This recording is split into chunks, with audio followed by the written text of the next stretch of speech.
Hello, everybody, and happy Friday. We made it.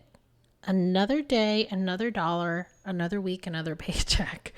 We did it, and it's the weekend again, and it's time to relax because this week flew, honestly. I feel like it was so freaking fast. Like, I think Juneteenth had a lot to do with it. Thank God, finally, the stars above, they finally made it an official holiday. It was way overdue.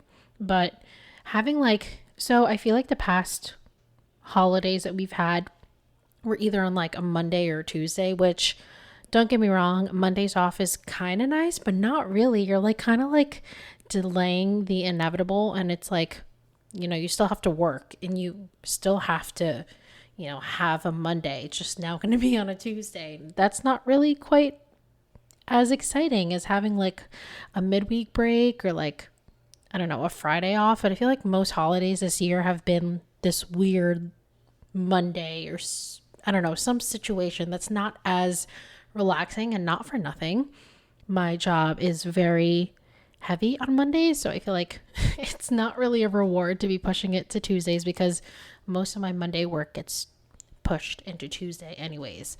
However, anywho, The Boys is back. Like, first of all, that show is really raunchy. It is not for the weak, stomach people, if that makes sense. Like, it's not just bloody. There's just a lot of like, I don't know how the heck this producer thinks of things, because I swear to God, like, it gets really icky. And the only people who understand where I'm coming from is the people who watch it, because that's all I can say. Like, sometimes in the scenes I'm watching, I'm like, I don't know how on earth the producer thought that this was a great idea, because I mean, it is kind of, but like, it's nasty a little bit. So that being said, if you aren't a fan of like icky things, inappropriate things for one, don't recommend it, but it's a good watch. Like, honestly, I'm not even that strong stomached either. I think a lot of the scenes I'm just like, oh, I can't watch. I like horror. I like the scary stuff, but not the bloody stuff about the scary stuff. So, for example, I can't watch like murder movies, like Texas Chainsaw Massacre. That's the only thing I can think of right now. But like stuff like that, where it's like, well, first of all, that horrifies me because that could literally happen in real life. But also, just like, I don't like the blood splattering everywhere and all that stuff. It's just not, it ain't for me. But I do like the scary stuff, like the haunting and the, I don't know, the exorcism and like things like that.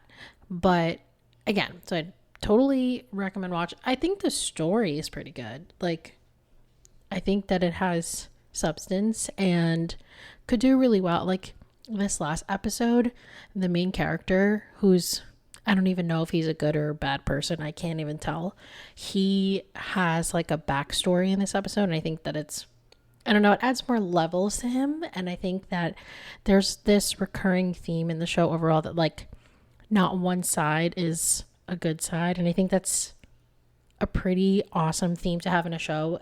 I think that like there's many shows that are like that, and I think that theme of not one side is good, that's a very, I think, good show theme to have, because it's like hard to pick a side. So that's all I'm gonna say. It's a really good show. And The Bear is coming back too. I am so excited. I feel like I think somebody recently was like, what is the hype? It's literally a show about I'm pretty sure my sister said that. It's a show about a restaurant, but like, I feel like you truly don't, it has such a good way of portraying like how it actually is at a restaurant, but also just how complex and stressful the environment can be. And not only that, I think just his character and his backstory and just the story about their family, I think it's just amazing. I'm so excited. Like, there's not many shows that, and I probably shouldn't say this out loud, but there's not many shows that I get hung up on.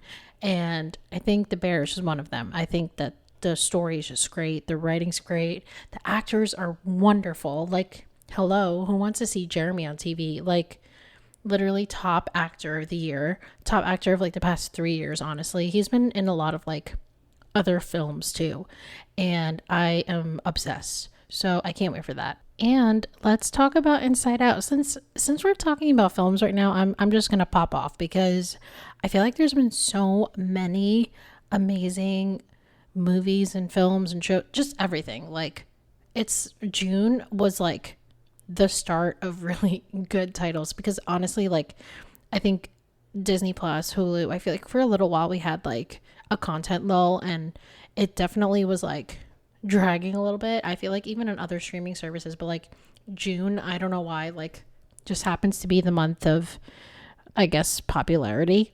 I don't know, but really exciting. And then Inside Out came out. So Inside Out 2, actually, it was such a beautiful movie. Like, I think just the general like idea of emotions and them like being their own person is so creative.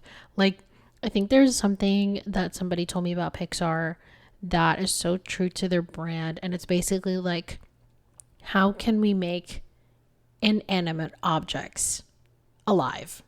Like, that's really the idea of Pixar. It's Toy Story. Like, what would you do if toys were alive? There's Inside Out. What would you do if your emotions were alive? And I just think it's so creative. I can't even think of other things right now. Like, literally just pulling up a list. The Incredibles. Well, that's not really a good example. Cars, Ratatouille, Wall-E, like talking cars, talking rats, talking robots. And I don't know, just Pixar is just by all means the OG. Just they're consistently always making great content, and I think it's just the fact that they think so hard outside the box. And I feel like Disney Plus and Hulu, we kind of stick to our brands too, but I think that Disney Plus could expand a little bit more, like outside the Star Wars and Marvel area, because I don't know if it's just me, but I need a break from superhero stuff. TBH. I'm really excited for Deadpool, don't get me wrong, but I think everything else that's been like in between has been kind of pushing me away low key, but I'm excited, and I hope that like Deadpool's really good. But anyways, wanted to just like talk about my emotional eating because I literally was just like eating today, and I was like, oof, I should probably talk about this. I have had a very interesting relationship with food, and I think that it stems from many things, like way back in my childhood to now, and even just through life. And I think it's still this like growing relationship that I still have to work with. And it like, again, it starts from childhood. I think like growing up, there was always this, and there still is, honestly, like this pressure to finish your food. And a lot of it, I think, comes down to the fact that my parents literally up and left the Philippines to move here. And a lot of that has to do with, one, just America is obviously the land of the free, opportunities galore, but a totally different lifestyle, place, just everything from the Philippines. And especially where my dad grew up, like there wasn't food. Just if you really think about it, when you go out to dinner, the portions are insane. And I think that's partially the problem with why there's a really complicated like relationship that I feel like a lot of people have with food, because when we do go out, it's always these big portions. And obviously, like, super grateful to even be able to have food in that portion size, but it makes it honestly so difficult to like portion control. And I think it's hard to like stay active with keeping up with your nutrition when honestly, like, it's ridiculous. The more expensive stuff is the healthy stuff. Like, it costs way more to eat better. And I think that's just, I don't know, that's just one of the many ripoffs of America. Like, low key, there's a lot of stuff wrong, but that's where it's hard. And I think, like, if you think about it, that already was part of the problem. But going back to my dad, he was born and raised in probably one of the poorest parts of the Philippines. And I remember he still tells me these stories. Like when he was in the Philippines, like growing up, he had to steal his dinner. He had to like basically have rice. That's it. Like even rice was hard to get, which is wild. Like you can literally cross the street or drive like 10 minutes to your local shop, right, and get rice, right? And that's really hard even in the Philippines to get. I'm sure like nowadays it's a little bit better, but that's kind of what I'm trying to say. But anyways, because of that, he like pretty much would always eat everything off his plate. Like you basically had no choice because one, you were starving, and two, you didn't know the next time you were able to get like food. He was lucky because he lived by the water. There's a ton of fish in the water. You can literally just go fishing. He'll like spear one off and eat fish. But that, I feel like the protein part, the nutrition part, that lacks a lot. Like you need more vegetables. You need more like magnesium in your spinach. Like there's a whole ton of nutrients that's missing besides a small bowl of rice and fish. And that's fish if you're even like just lucky to find a fish that day. But I think that kind of ties into it. So even like growing up, I feel like when I was given food, I had to finish it because I mean, even sometimes we were told like, oh, you should finish your food. Like, you know, that really common saying that people are like, oh, there are starving children in insert location here. And it would be like, there's starving children in the Philippines. Like your cousins can't eat this, blah, blah, blah, blah.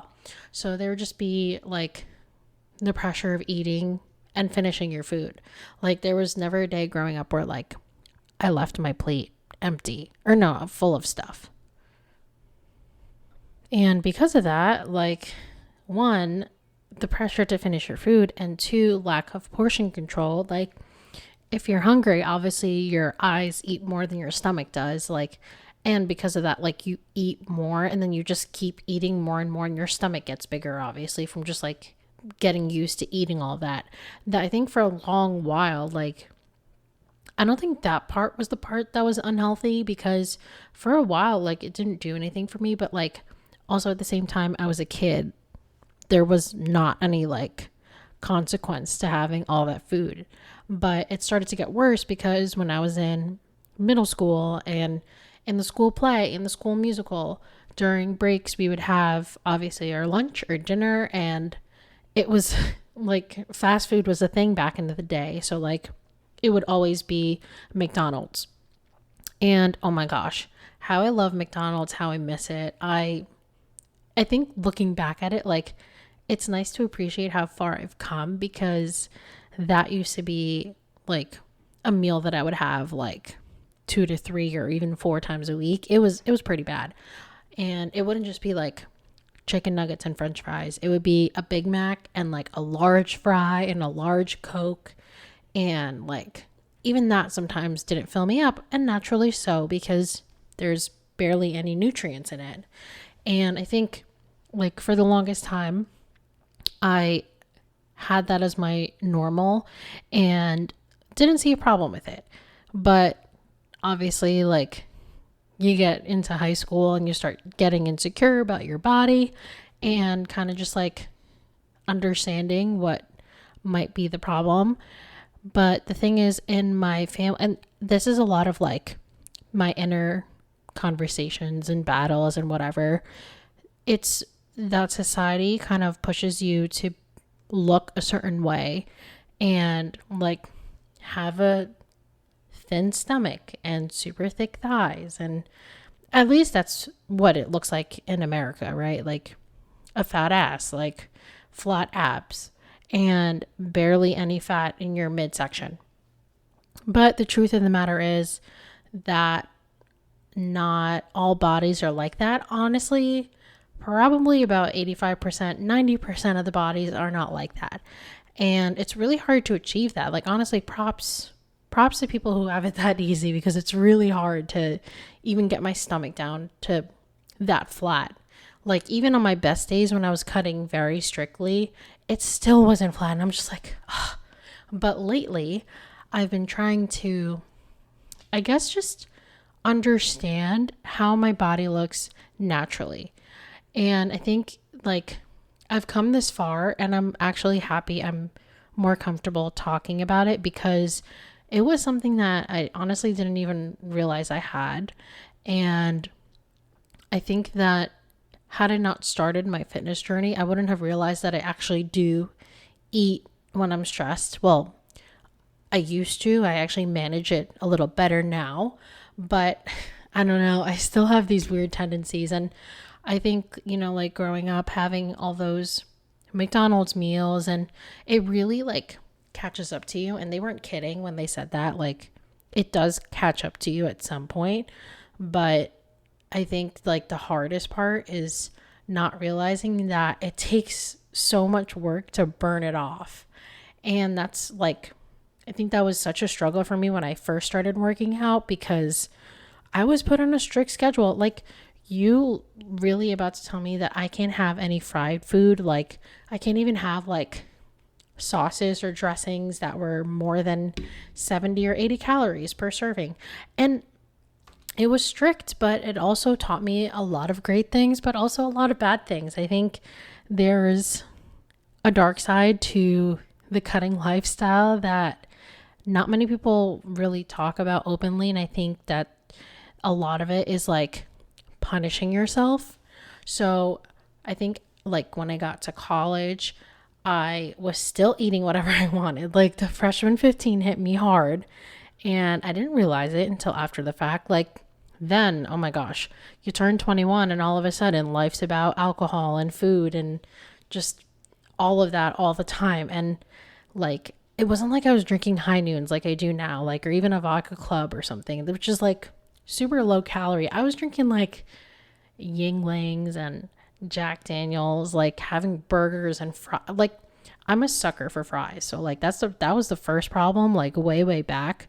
And I think again, it just like now talking about it and looking back, the reason why I'm a sucker for French fries is because I ate a lot of that growing up. I ate a lot of McDonald's fries, and I think that's just something I crave. But it's also like salty stuff. So I try to like work around that. Nowadays, I try to, still have potatoes, but not McDonald's fries, not deep fried stuff. I throw it in the air fryer, and lo and behold, it does satisfy the craving, even a little bit. But I think my newest obsession, well, it's not new. It's always been since I was like 16, is Thai food. And I've mentioned this quite a lot in all these episodes that I love Thai food. And I think I still have this weird relationship with Thai food. And I think it's interesting because I understand when I'm stressed, but sometimes when I am stressed, I just like let myself eat what I want. And literally, like, no joke, 100% of the time, it's always pad thai that I want. And I don't think that I almost feel like I'm trying to like level with myself and like be okay that I crave it, because it's okay sometimes to have it. It's not that it's, that bad.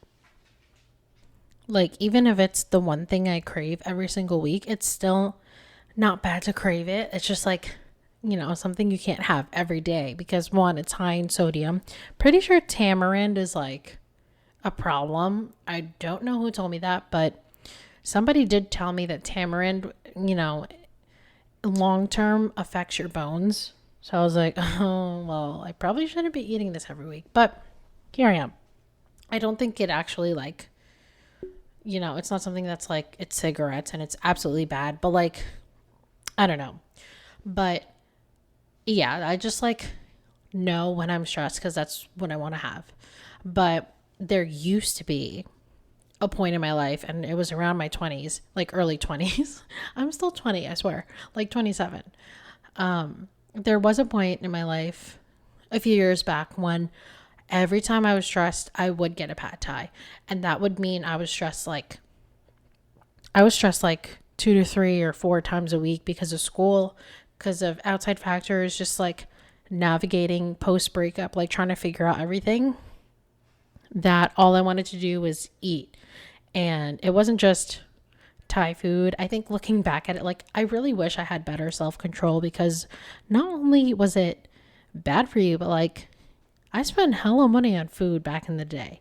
But I was craving Thai food. I would eat that. And then the next day, like, my friends want to get sushi at the sushi buffet. And it wasn't like, okay, you order 1 or 2 rolls, like literally all you can eat. And like, I still am having issues with, controlling myself about going to buffets. I've definitely gotten better ever since I moved. Like, not gonna lie, Central Jersey, they be struggling with their sushi places. Like, if anyone has recommendations, please let me know, because I swear I've tried a few sushi places by like my family's town, because that's where I moved, and literally nothing compares to Ichiban Sushi in Plainsboro. I literally cannot find anything that's good, if not the same level, if not better. Like, literally nothing that I've tried tastes as good. But I'm glad I moved, because one, I don't go to all you can eat that much anymore because of that. And I think it's for the best. I think we've even tried to kind of migrate from all you can eat places to just places to like order sushi, because for the longest time our mentality was, why spend, like, let's say it's $27 for dinner. Why spend $27 for like just 2 rolls and soup, when you can go to an all you can eat for literally the same price, and you can eat like a million more things, which in a way it makes sense, but in a way it doesn't, because I don't need to be eating all that all the time. So yeah, I think that being said too, I think like my biggest struggle right now is not listening to the cravings, like especially when I have food. I think that's the worst part. Like, literally just meal prepped yesterday and I'd be craving a pad thai and I got it, but like, I feel like in a way that's like, I'm allowed to get it even if I just meal prepped yesterday, but like I only budgeted X amount of dollars for food. So that's going to be my meal that I budgeted for takeout this week. So that's kind of ways I'm controlling it. Another way that I've tried to control things is like, I just try to cook things from home. If I find something I like, I try to cook, from home and like learn it. But that's where it gets hard, because not gonna lie, Asian food is hard as hell to cook. And I'm not talking about Chinese food. I'm like, for Chinese food, you really need sesame oil, soy sauce, occasionally oyster, occasionally white rice vinegar. But I feel like rice noodles are so complicated. Again, if anyone's listening and knows the hack, like, please let a girl know. I literally cannot figure it out. I either don't soak them enough and they're like undercooked, or I overcook them and they're mushy. And I physically, like, I feel like I'm failing myself as an Asian girly to like not know how to cook Asian food. But okay, like Filipino food, I can cook mean Filipino food. Like, I'm pretty good at it. So maybe that's not so bad. But I think for a while I would be in this like toxic cycle where I'm stressed.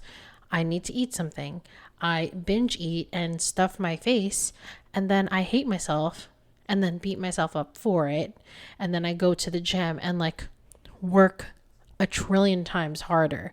And it became such a nasty cycle that I didn't even realize I was caught in it. Which you don't, like every normal toxic cycle, 9 times out of 10, you don't realize that you're kind of stuck in it. So what really, I think, triggered it is like finally making the decision to go and like figure out a meal plan for myself. And it took a lot of like trial and errors, because I tried a lot of different things. I tried just measuring food for myself, portioning, like, just sticking to a salad for lunch and then having whatever I wanted for dinner. But honestly, like the main crux of it all is just making sure everything you eat is nutritious. And there's things that I do that I try to, actively make the decision to make it nutritious. So one example is if I'm getting a pad thai, like I get, for example, a salad.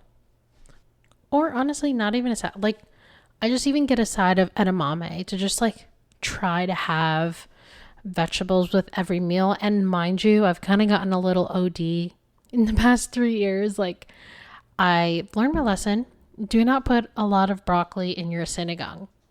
And don't even ask me the story. I'm going to say it. I feel like I'm traumatized with broccoli now because of what just happened recently. I made this, I think I have a love for tamarind because that's what sinigang is. It's like a tamarind soup, but I made it. And normally you don't put broccoli in it. Normally it has like okra, green beans, eggplant, like all the other vegetables that you can think of. Why I thought to put broccoli, I don't know. But anyways, I feel like broccoli, if it's like, it wasn't expired or anything. It was just like older broccoli. But sometimes when you cook said older broccoli, it has a certain smell and I physically can't stand it. And I didn't realize that it was that, pungent before I cooked it. But once I cooked it, and mind you, this sinigang, like it's like a portion size for 8 people. Literally cooked it. Like no joke, 2 hours later, I smelled something and I'm like, ugh, like what does it smell? And literally like I had to call my parents. I was like, I don't know what's wrong with my sinigang. Like normally I make it really well. Like I don't understand. And my dad's like, what'd you put in it? And I told him, I was like, I cooked it. I threw the garlic in, threw the onion, cooked the chicken, cut up the tomatoes, boiled it in water. And I threw in green beans and spinach and broccoli. And he goes, stop. You put broccoli in it? And like literally it starts bugging out. He's like, why'd you put broccoli in it? That's why it doesn't match together. Like, I'm like, well, that's weird. I've literally been putting broccoli in it for years now, but lesson learned, we're not going to do that. So I'm trying to, find other ways. Like pasta is really easy because you could throw vegetables in there, or honestly, just like have a side of vegetables. But like I said, I'm trying to make a better effort at that. And I think like honestly, salty food like is the death of me. There's pad thai that I crave. There's ramen. Like I literally violently crave ramen. But even ramen, like, okay, the soup is still really bad for you and like high in sodium and you probably shouldn't be eating it. But I try to at least add nutrition. I cook shrimp and I throw that in the ramen. I put spinach in it sometimes. And obviously like an egg or 2. Sometimes it gives you high cholesterol, so maybe not all the time. And then I also like just try to put, I don't know, just other vegetables. But that's usually how I make my ramen. And I use the Shin ramen. So good. Like obsessed. I literally cannot stop having it. But that's again like where all my obsessions come from. So I try to, and like I think it's still unhealthy to cut out the things that you like to eat, but it's more of like the moderation about it. But also another piece to eating emotionally like healthy is not beating yourself up after eating it.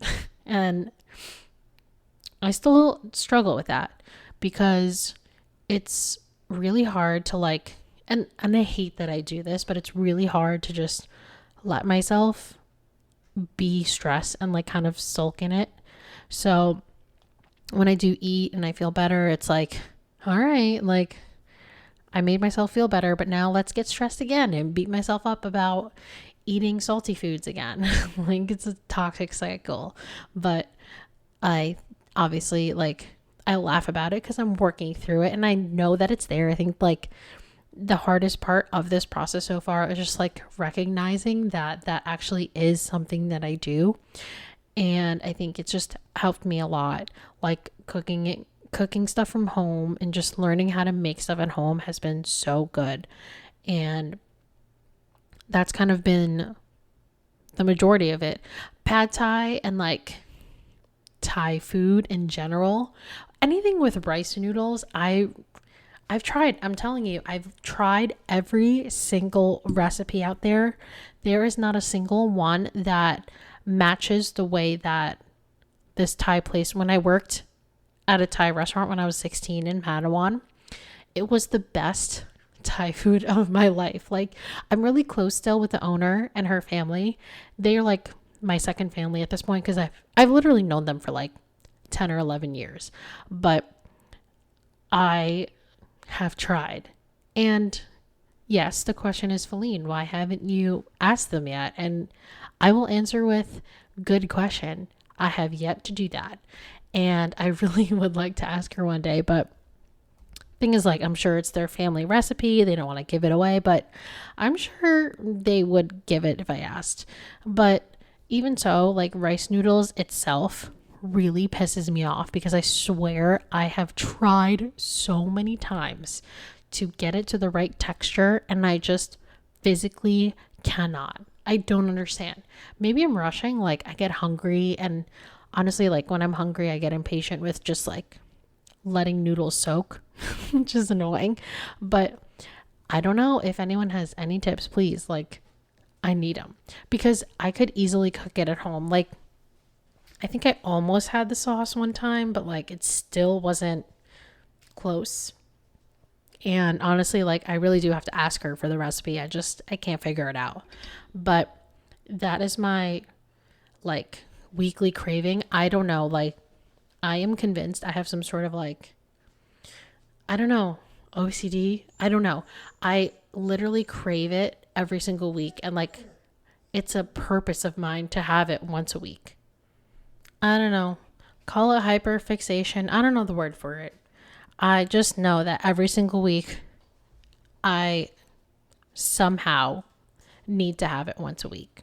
And call it a bad habit, whatever. But that's kind of what I've been trying to navigate. I've definitely gotten so much better just like not punishing myself.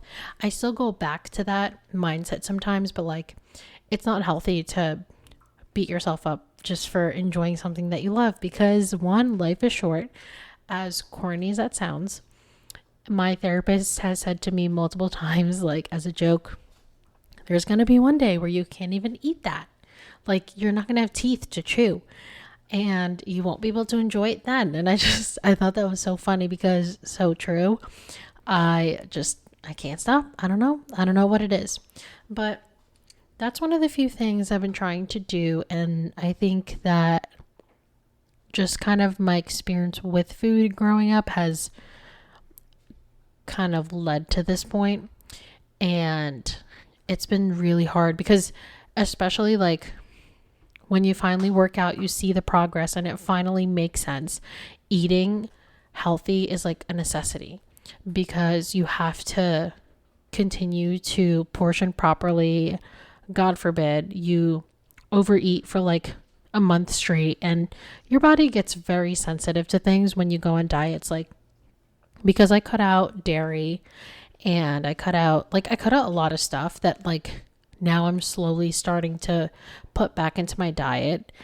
I have gotten super sensitive to certain things, like especially milk. I literally like, I think I'm lactose intolerant, but like I can't tell. I swear, like sometimes my ramen, so I make my ramen with milk and garlic, like cut up the garlic, let the milk simmer, put in the spicy powder and everything. But that doesn't give me a stomach ache, but like, God forbid I have like, I don't know, a Swiss cheese sandwich with ham. And it's always like Swiss. It's always a certain cheese. I get sick to my stomach. I don't know. I literally can't explain it, but like things like that. And when I started putting that back into my diet, I was like, oh my gosh, like I feel so guilty about this. And why? Like, it ends up being this horrible cycle of just not being happy with anything. And I think that like one meal isn't going to ruin your years of working out, just like, 1 week of not working out is going to set you back 10 steps. We deserve to eat what we like to eat. And I'd like to tell myself, I'm not just saying that for you guys listening. I'm telling that to myself because we do deserve to eat whatever, like the good foods. And I think like after the wedding, I've been trying a few things. Like, it's not like I was strictly doing that for the wedding. I was on a strict diet for like many years, and it has done wonders for me, but the problem with working out and like meal plans and stuff and somebody like training you to eat better is that it doesn't get rid of the, I guess, inner problems, like your mental problems and your mental struggles. Like, that's a totally different topic separate from like food. And I think that that's where, I have the tools, I have the knowledge to get me to, I have to work out X amount of days per the week. I have to eat X amount of meals with X amount of snacks and portion properly and add vegetables and make it nutritious and drink this instead of that and eat this instead of that. Like, I know that stuff now. Like, I have the tools and the knowledge, but like, I think now it's just like practicing the control, the diet, the portioning, the consistency. And that's like something that no trainer can give me. That's a me thing. So I think that's where I currently stand with that. And I don't know, I think like another part of it is just not being upset when we go backwards, when we eat a little too much today. It's okay. Like, maybe something was wrong with your day. Like, maybe your body was asking you to eat your cheat meal today. Like, things like that. And I think we just need to be kind of like gentler with ourselves.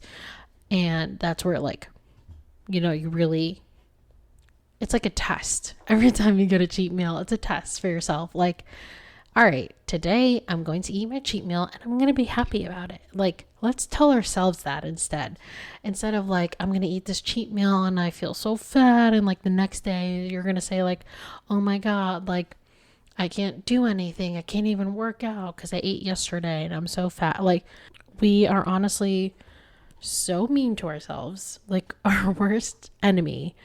And I think that's where it starts. Like, honestly, there's a lot of tempting things out there and I can't trust anything these days. Like, honestly, this morning I saw one of the neighbors, they apparently can order like bottled milk to their door. And I was like, oh, interesting. That's like the first time I've seen that since the 1950s. Like, I thought that was like not a thing anymore, but they literally deliver local milk. And I saw in the truck that they also deliver like local seafood and meats. And I'm like, oh, that's really cool.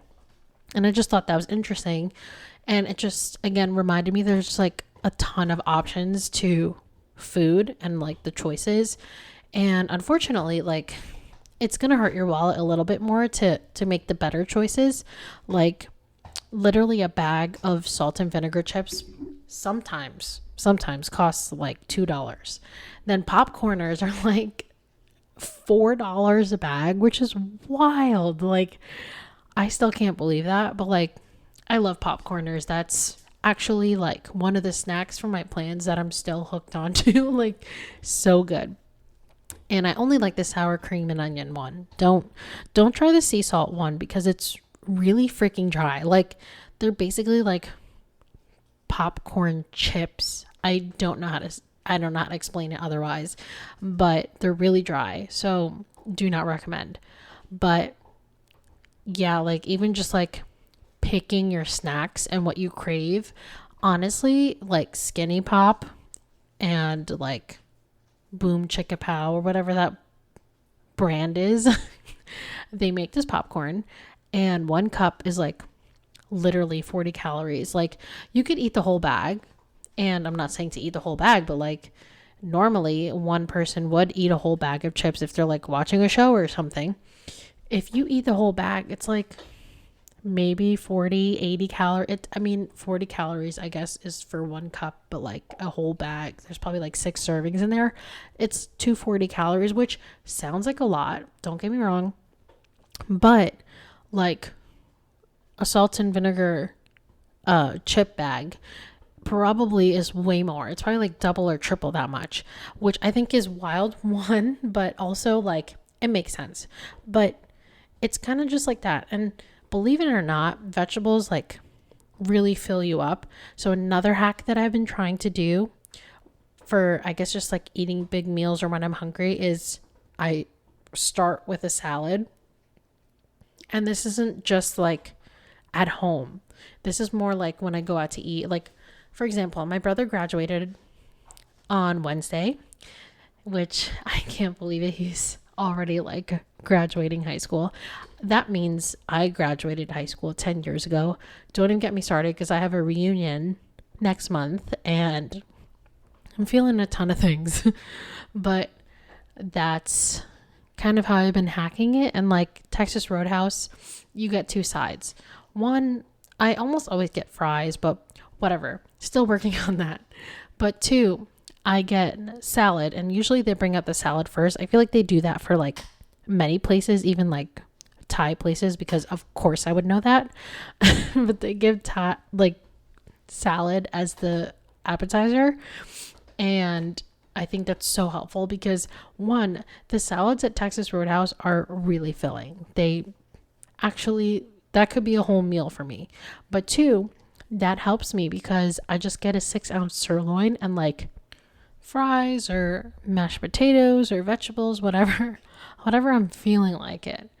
And the salad fills me up. And literally like yesterday, I got sirloin and chicken tenders because I didn't have protein at all yesterday until dinner, and fries, but I had a salad first, and literally like that whole thing filled me up. And I was able to take some home the next day, and I had it for, dinner today because I had something else for lunch. But that being said, it's helped me a lot to like start with something, like, even though I sometimes despise eating vegetables, I start with a salad or something like healthy to fill up my stomach and then kind of go from there. I feel like that's been like such a huge hack. So yeah, that's kind of everything I've been doing so far. So thanks for listening to this episode. And if anyone has anything they want to talk about with emotional eating and just reconnecting with our healthy habits and just continuing to live our 20s healthy and strong, because our 20s prepare us for our 30s. And, that's when you start really stressing on things like children and, just 30-year-old things. Like, it's approaching. I'm literally almost 30, which is wild. And almost meaning like 2 years. But it's still, close but far away, but like still so much to do for our 20s to keep us, healthy and prepared for that. So I will catch y'all next week, and thank you so much again for listening.